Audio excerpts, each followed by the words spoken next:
Hey everyone, this is WobblyWallaby. Thor just got released and this is a limited time hero that you have 30 days to buy.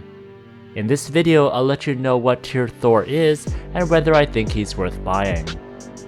I only have him at core passive level 4, which I believe is the minimum to play this class since using non-channeling skills when channeling is very useful. For deposit, I'm using 85%. This is higher than my usual 70% because I'm not at level 7 core passive. I did try out Thor with 140% depot and 7.7 on the beta server, but I wanted to experience a more semi-free-to-play build. How far will I go now that it's on global? Stay tuned to find out.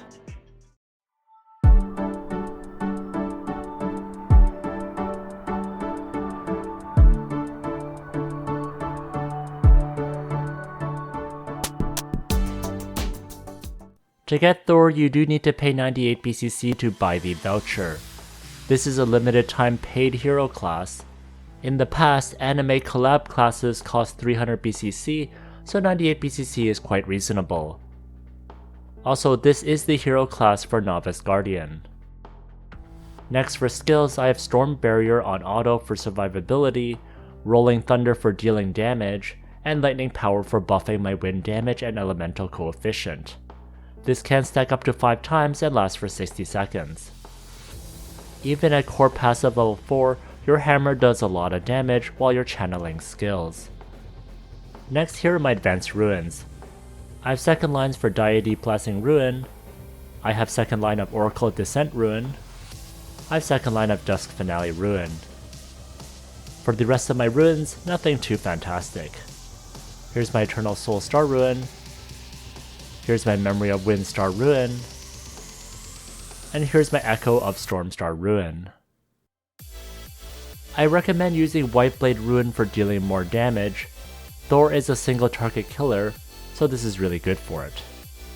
Also, I like using the War Preparedness Ruin for the self shield. Are you lacking ruins and need to buy more with BCC? Well, look no further, Smile.1 provides discounted BCC and premiums for Ragnarok Mobile. They have been around for more than 8 years and have global business partners for other games too. I'll put a link in the description if you want to check them out, and thanks to Smile.1 for sponsoring this video.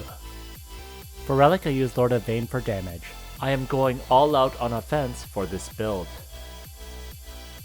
Next, I didn't want to invest in Hill's Wing for PvE. I think this makes perfect sense for PvP where you want that final damage reduction.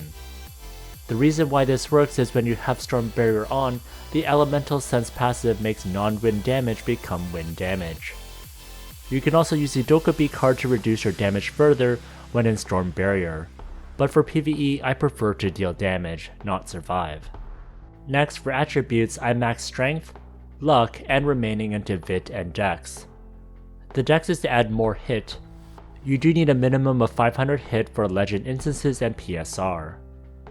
Next for stats, with Lightning Power, B Meals, Anti-Death Food, and Slow Attack Alloy, I have 31,000 attack, 61% penetration, 29.5% skill damage increase, 165.7% damage, 116.5% physical damage increase, 203.1% ignore defense, and my wind damage is at 155%. First, let's face the Golem. I first cast the Lightning Power to boost my damage, then I run towards the Golem. Then I stand there while the Golem gets zapped like crazy.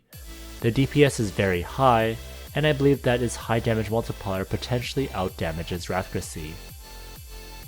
I do Ultra Lightning to try and escape the AoE, then try to use Charlotte's Storm to do big burst damage. The Golem goes down quickly. Next, here's my gear overview that I use on floor 1. If you are coming from a Novice Guardian, you can reuse a lot of the same gear. Novice Guardian got nerfed hard due to the high wind resistance and legend instances. Instead of fixing that, they decided to give Thor crazy damage multipliers since he's stuck to wind as well. Novice Guardians aren't even the meta for legend runs anymore, so it's sad that they are still being punished for their popularity back then. Next, here's what I use for shadow equipment, Oracle Mirrors, and Relic. For Thor's true potential, you do need good gear and cards. Next for Isles 2F, I use the same gear and cards. I don't bother using the damage to ghost monster cards for accessories. I also hit him with Trial of Storm. The DPS is pretty crazy. It's actually more than I expected, especially since I'm not at 7-7. If you're at the max core hero passive, the rate at which you hit it will be even faster.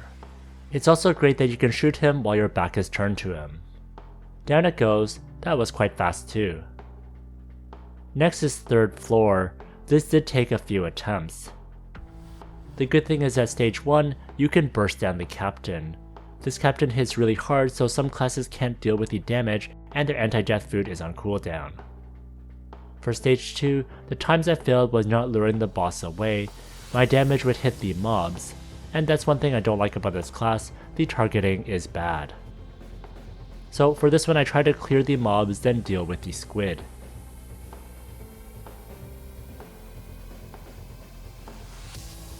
I do a massive Trial of Storm to try and clear the mobs. The range is quite insane, and in PvP this will be insane. The heart goes down.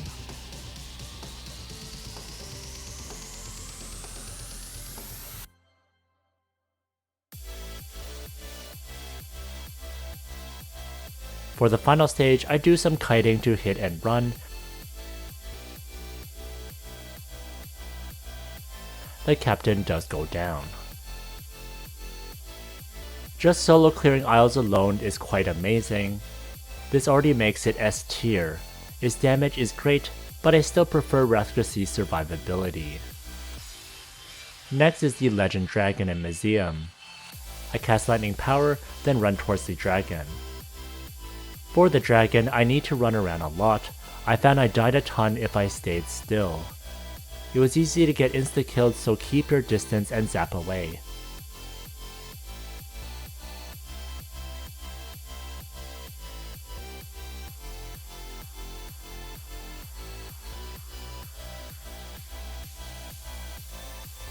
You can even use Lightning Cling to get the boss to move away from you temporarily to give you some space.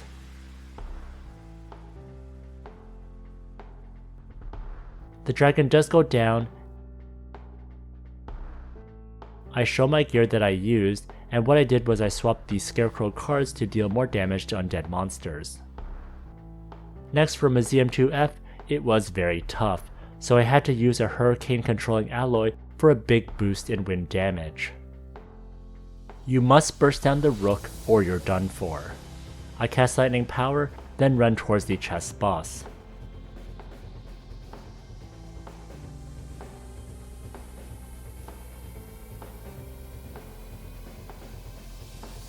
Once the rook comes out, you must target it immediately.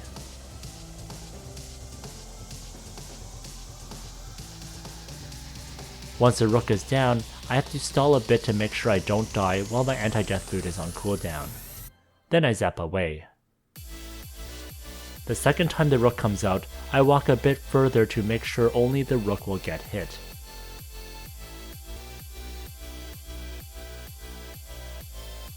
Once the rook is down, I just have to be careful and avoid AoE and chess pieces.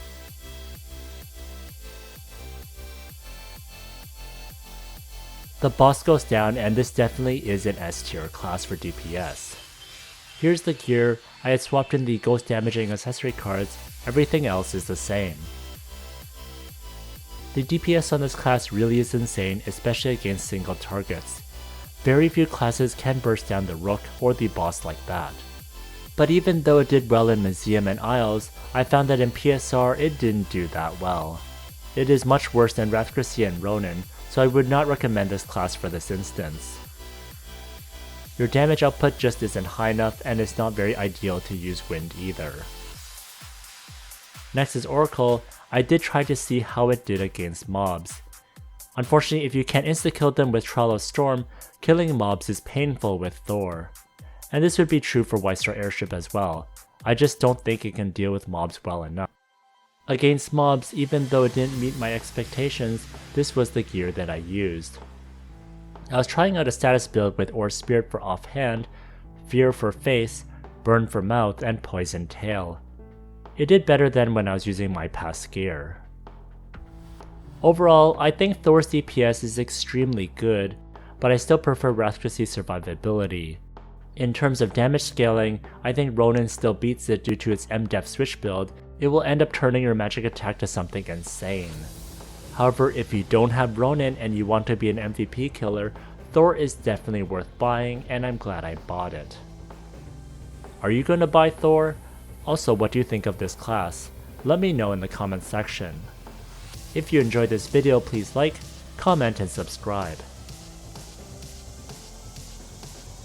Here's a video that I would recommend, and if you want more Thor videos, check out this playlist over here.